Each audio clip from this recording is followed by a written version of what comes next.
Несмотря на сюрпризы погоды, на 301-м участке, который расположился на территории столичной гимназии, оживленно. Заветные галочки в бюллетене кто-то успел поставить еще в первый день выборов, а кто-то для важного момента выгадал свободную минуту в свой выходной. Махмуд Цычоев, ответственный гражданин, голосует с момента совершеннолетия.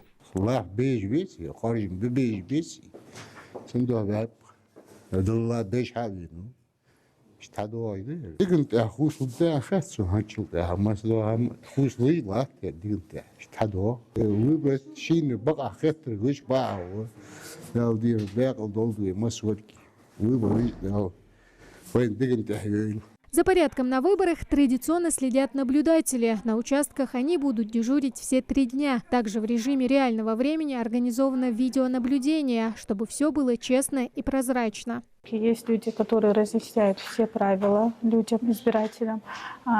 Все проходит по всем нормам наших правил, без нарушений. Людей, несмотря на то, что мы начинаем, участок открывается в 8 часов, люди уже ждут открытия, до 8 часов уже очень много людей набираются. Выборы проходят очень активно, все вроде в пределах нормы, нету никаких нарушений.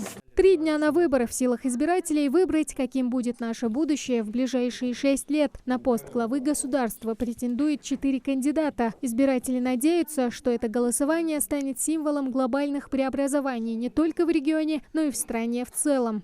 Каждый гражданин обязан при участии показать, что он участник этой кампании. Я даже, семья моя сейчас после обеда придет. Все мы будем голосовать. Это обязан каждого гражданина.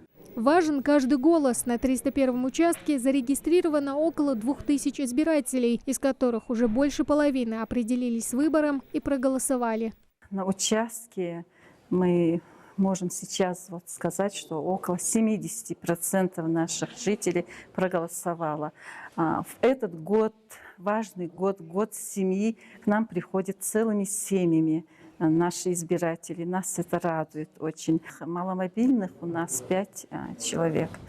Вчера мы успели посетить наших маломобильных избирателей, которые по состоянию здоровья, в силу своего возраста не смогли посетить наш участок, но они изъявили желание. Это уже 8-е выборы президента России. Исторический момент для всей страны. Тамара Хшагулькова, Мухаммад Шаухалов, Магаз 24.